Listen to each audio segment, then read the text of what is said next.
Hello friends, good morning, जय माँ लक्ष्मी। तो ये इवनिंग टाइम का ब्लॉग है जब चाचा के लिए खाना बना रहे थे और खाने में बनाया था आलू टमाटर की सब्ज़ी और रोटी। चाचा ने कहा था आलू टमाटर की सब्ज़ी बनाने को, तो यहाँ मैंने बनाना स्टार्ट कर दिया था और मैंने तड़के में लगाया मिर्च, पंचफोड़न, मेथी और खड़ा धनिया का तड़का।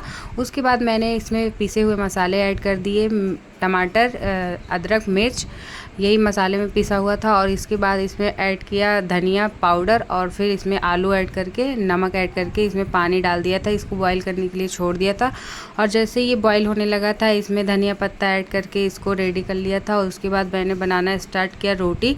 और चाचा ने रोटी ही कहा था, लेकिन हमने बनाया था आलू का पराठा, क्योंकि आलू का पराठा बनाया और उसमें ऑयल नहीं लगाया और चाचा को नुकसान बहुत करता है ऑयल, इसीलिए ऑयल नहीं लगाया और सादा सा बना दिया था। और यहाँ पे चाचा भोग लगाना स्टार्ट कर दिए थे। भोग लगाने के बाद वो खुद भी खा लिए थे। बाय बाय, मिलते हैं नेक्स्ट वीडियो में।